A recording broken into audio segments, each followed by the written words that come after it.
Uma das melhores coisas que você pode fazer por si e para Deus, uma das melhores maneiras que você pode servir a Deus é deixá-lo curar a sua vida e então ser um exemplo para outras pessoas de que se Deus pode fazer por você, Deus pode fazer por elas também.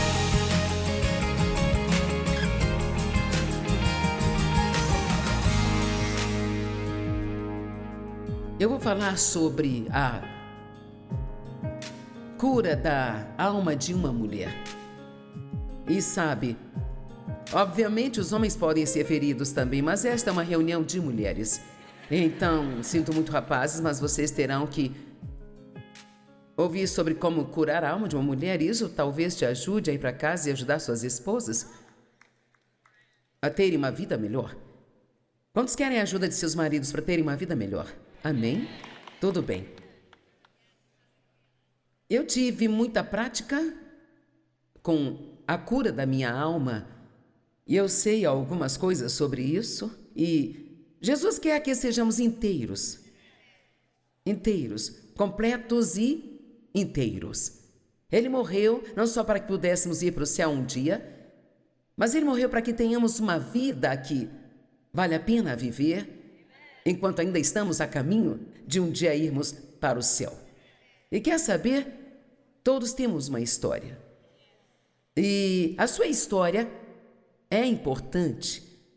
E talvez você seja uma das que poderia dar seu relato de vitória, seu testemunho do que Deus fez por você, ou talvez ainda esteja no processo de ver Deus fazer algo por você, ou talvez, apenas talvez você esteja aqui hoje e acha que tinha que conviver com isso. É incrível quantas pessoas que são cristãs e que vão à igreja, e eu fui uma delas por muito tempo, que não tem nenhuma ideia. Elas pensam que Deus não está interessado em mais nada além de salvá-las e um dia levá-las para o céu. Assim eu vivi como uma cristã quebrada por muito tempo. Eu acho que é péssimo ser um pecador lamentável, mas é muito pior ser um santo lamentável. Porque nós somos a propaganda de Deus para o mundo lá fora. Somos seus embaixadores e Ele está fazendo um apelo ao mundo através de nós.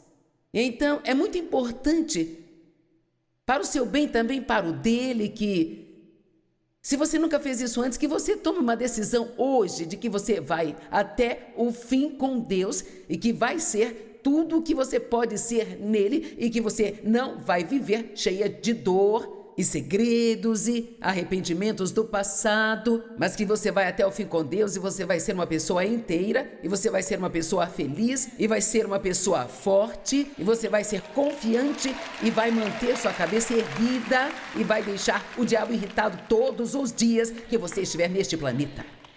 Amém? Salmo 147, 3. Ele cura os corações partidos e sara suas feridas, curando sua dor e sua tristeza. Isso não é lindo? Ele cura os corações partidos.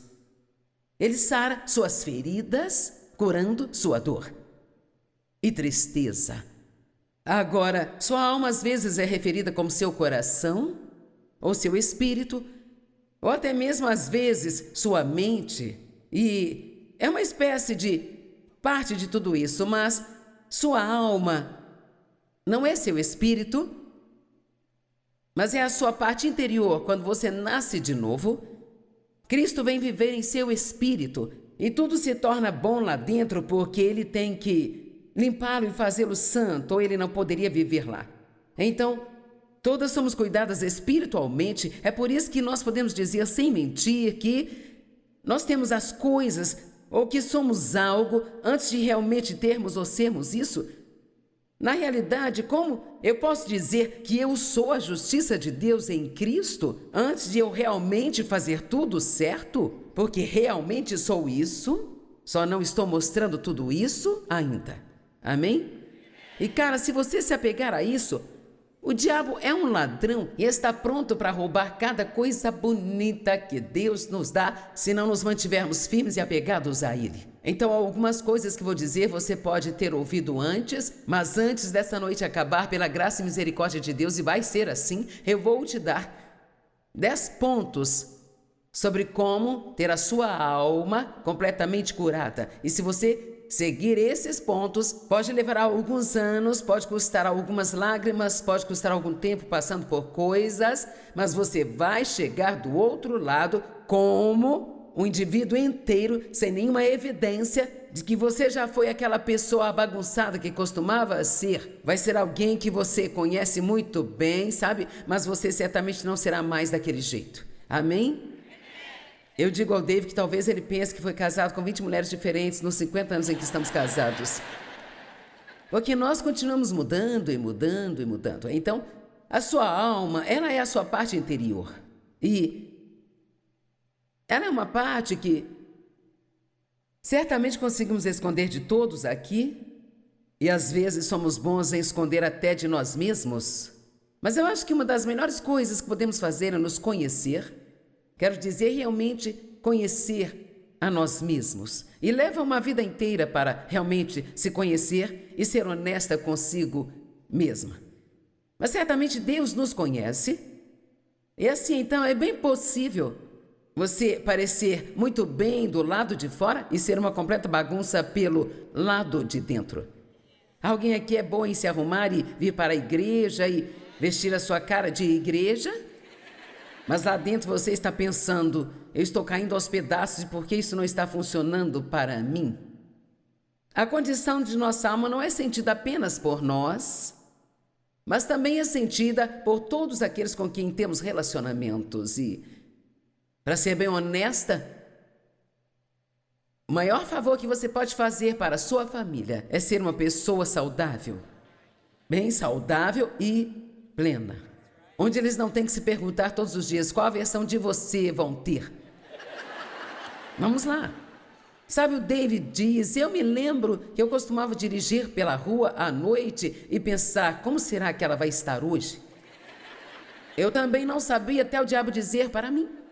Eu não sabia até me levantar e ver quais seriam as minhas circunstâncias, sabe? Porque se fossem boas e eu conseguisse tudo que eu queria, então eu poderia ser feliz, mas eu não tinha estabilidade na vida. E não há nada pior do que ser controlado por seus pensamentos e seus sentimentos e o que as pessoas dizem ou não, o que as pessoas fazem ou não, ou se você consegue o que quer ou não consegue o que quer. Eu quero ser feliz o tempo todo, não somente quando minhas circunstâncias me dizem que não há problema em ser feliz. Se a sua alma está ferida, muitas vezes ferimos outras pessoas, muitas vezes sem querer, muitas vezes nem sabemos que estamos fazendo isso, mas é por isso que encontramos tantas pessoas no mundo e pensamos, qual é o seu problema? Bem, essas pessoas estão feridas por dentro. E honestamente, às vezes, em vez de querer ficar longe de pessoas assim, deveríamos querer ter um pouco mais de tempo para descobrir o que está acontecendo dentro delas, porque provavelmente é alguém que está sangrando por dentro e não sabe como buscar a ajuda que precisa. Então, acho que vagamente, muito vagamente, podemos dizer que nossa alma é nossa personalidade e a forma como nós nos apresentamos. E Deus pode curar nossa personalidade. Tiago 1:21, eu amo esta escritura que diz: recebam a palavra de Deus com humildade, porque ela contém todo o poder de salvar sua alma. Não diz para salvar você, para que você possa ir para o céu. Diz que a palavra de Deus é o bálsamo curador que precisamos, o qual trará salvação e plenitude para esta vida interior, para minha mente. Eu vou te dizer, minha mente foi salva. Não só o meu espírito, mas minha mente foi salva. Quando a Bíblia diz para colocar o capacete da salvação em Efésios 6, como parte da nossa guerra contra o inimigo, sabe o que isso significa? Aprender a pensar como uma pessoa salva. Sabe, não pense como alguém que não é salvo, pense como uma pessoa que é salva. E assim você não tem que acreditar em cada mentira do inimigo. Meus sentimentos foram salvos e estão em processo de serem salvos ainda. Mas vou te dizer, certamente eu não vivo mais pelos meus sentimentos, nada parecido com o que eu costumava fazer há anos atrás. E até a minha vontade, esta foi salva. Não só meu espírito, mas minha mente, minha vontade, minhas emoções. Eu não tenho mais que fazer o que eu quero fazer só porque eu quero fazer. Eu não tenho mais que ficar com raiva se eu não conseguir o que eu quero, mas agora eu posso querer o que Deus quer mais do que o que eu quero para minha vida, sabe? Isto é a plena e a verdadeira salvação. Agora, ao dizer isso, deixe-me falar. Já faz muito tempo que eu realmente... Há 40 anos eu tenho sido uma estudante muito séria da palavra de Deus. E eu diria que, provavelmente, há uns 25 anos eu comecei a ter um grande avanço. Mas levou tempo. Eu vou ser honesta com você, o que eu falar hoje vai ajudá-lo. Eu acredito, pela graça de Deus, que isso vai te ajudar. Eu oro para que as palavras sejam ungidas e que elas definitivamente possam ajudar você. Mas o que eu falar aqui hoje não será a chave secreta que vai consertar tudo na sua vida, porque é o seguinte, se você não for para casa e fizer o que escutou...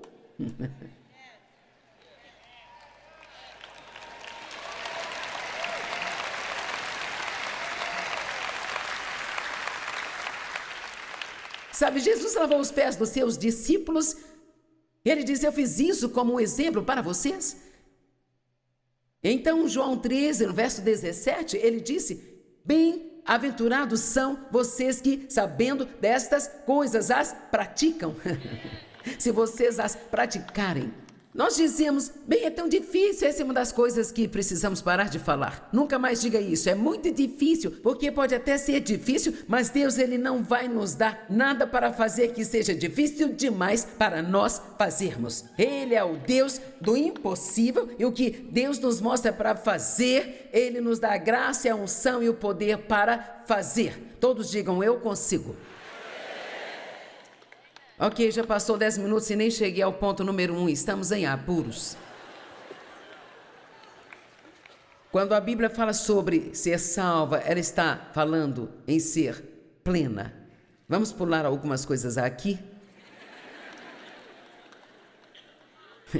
Vocês já viram meu poço, não é? Quantas sabem a respeito de estar no poço?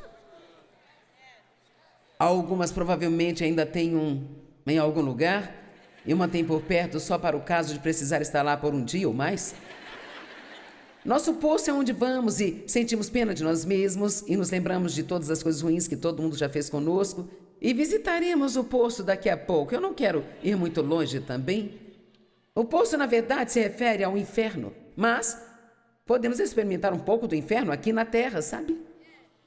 A menos que escolhamos a cura. Salmo 42:3, uma linda promessa de Deus. Ele me tirou de um poço horrível. Um poço de tumulto e de destruição. Da lama, mofo e lodo e colocou os meus pés sobre uma rocha, endireitando meus passos e estabelecendo meus caminhos. E Ele também colocou uma nova canção na minha boca. Uma canção de louvor ao nosso Deus. Muitos verão e temerão, reverenciarão e adorarão e colocarão a sua confiança e certeza no Senhor. Vocês viram o que eu disse? Ele disse, olha, eu estava em um poço, Ele me tirou daquele poço, Ele colocou os meus pés em uma rocha, as pessoas viram e então elas quiseram servir ao Senhor. Vamos lá. As pessoas viram, então elas quiseram servir ao Senhor. Uma das melhores coisas que você pode fazer por si e para Deus, uma das melhores maneiras que você pode servir a Deus é deixá-lo curar a sua vida e então ser um exemplo para outras pessoas de que se Deus pode fazer por você, Deus pode fazer por elas também. E se Deus fizer por você, Deus vai fazer por elas também. Eu estou aqui para dizer hoje que você não precisa permanecer quebrada, não tem que continuar sendo infeliz, você não tem que viver em depressão, não tem que viver em autopiedade, você não tem que viver se odiando e desprezando a si mesma, você não tem que viver em arrependimentos, não tem que viver com medo e você não tem que viver com receio. Deus está vivendo em você e então você pode viver a vida que Jesus morreu para dar a você.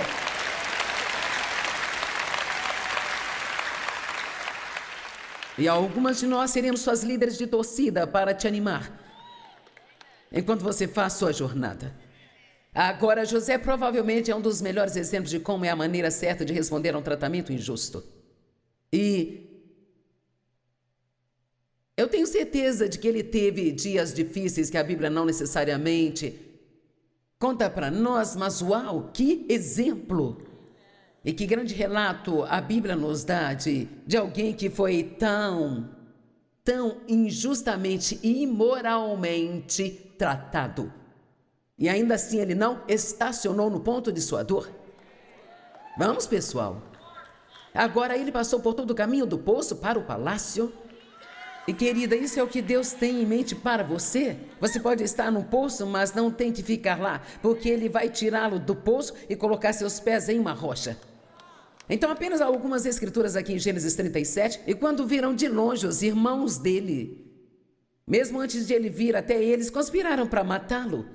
Eles disseram uns aos outros: veja, aí vem este sonhador e o mestre dos sonhos. Então vamos lá, vamos matá-lo e vamos jogá-lo em algum, o quê? Poço. Então diremos ao nosso pai que algum animal selvagem e feroz o devorou, e então nós veremos o que será de seus sonhos. Agora Rúben ouviu isso e disse: não vamos matá-lo. E ele disse: não derramem sangue, mas vamos jogá-lo neste, o quê?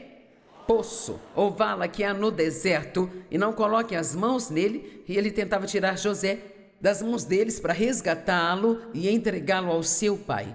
Quando José chegou até seus irmãos, eles o despiram de sua túnica distinta e longa que ele estava usando, e eles o pegaram, e então eles o lançaram em um, o quê? Que estava vazio e não havia água nele. Mas aqui está o que eu tenho a dizer. José optou por não ficar onde o deixaram.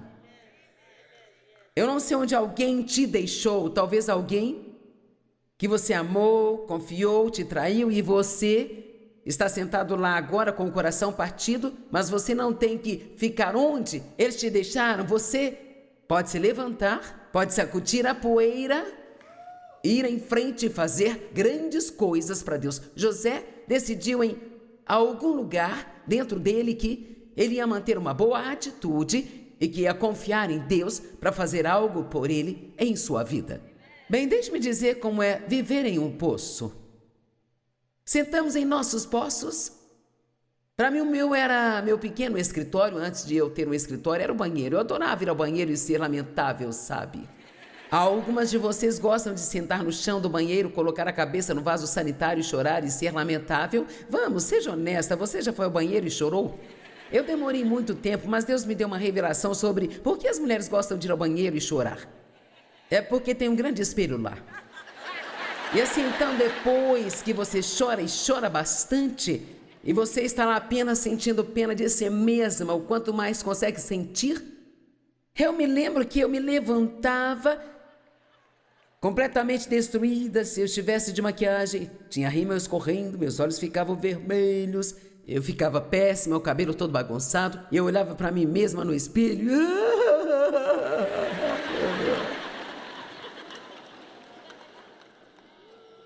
Eu me lembro uma vez, já nascida de novo, cheia do Espírito, dando aula de Bíblia.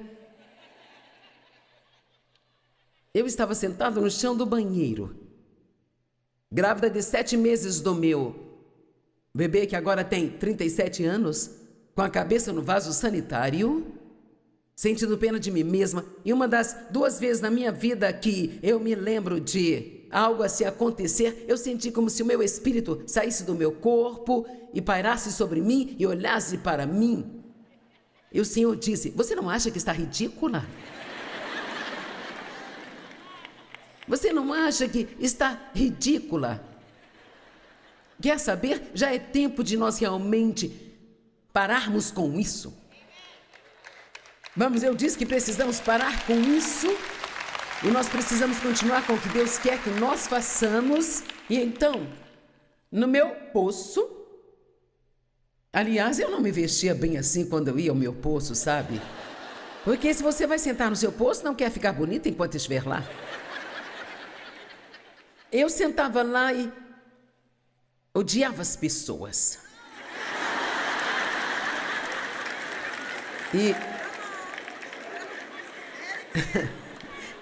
Sabe, se você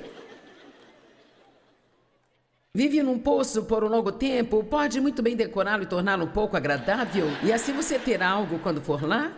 E então, sabe, você pode colocar fotos de todas as pessoas que você odeia no seu poço e dizer: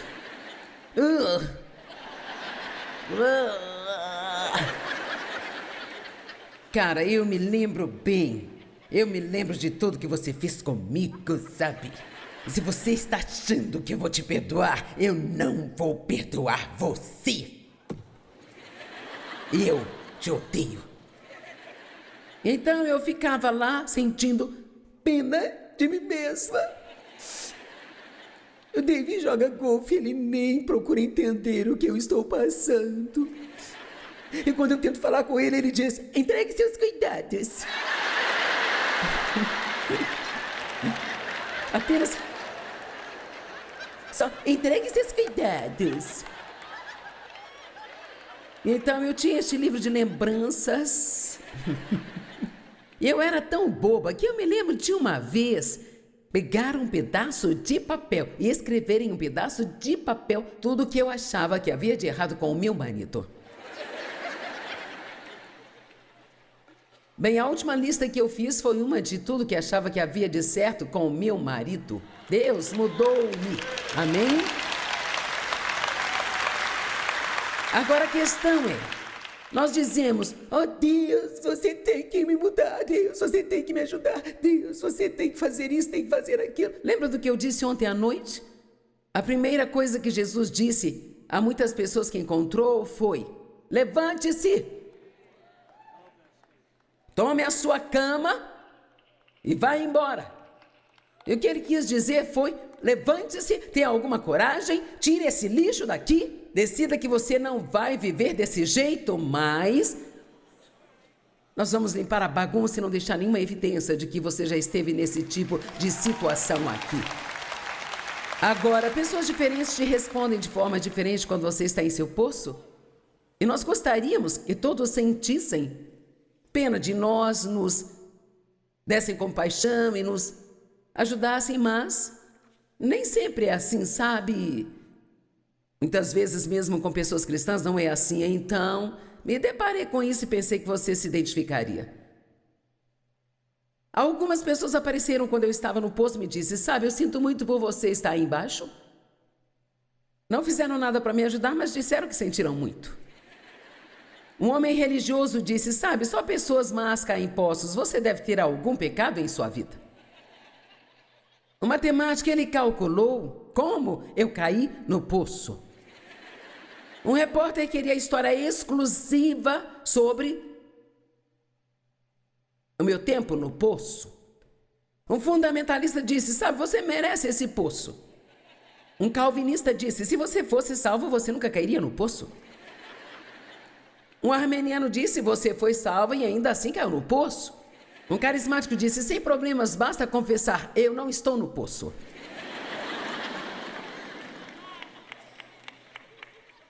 Um realista veio e me disse: agora, irmão, isso é um poço. Um fiscal da Receita perguntou se eu estava pagando imposto do poço. Um fiscal da prefeitura queria saber se eu tinha licença do meu poço. Uma pessoa com autopiedade veio e disse: você não viu nada, você tem que ver como é o meu poço. Um otimista disse: as coisas poderiam ser piores. Um pessimista disse: as coisas vão piorar. Mas então Jesus, vendo o homem, estendeu a mão, pegou pela mão e assim ele o tirou de dentro daquele poço.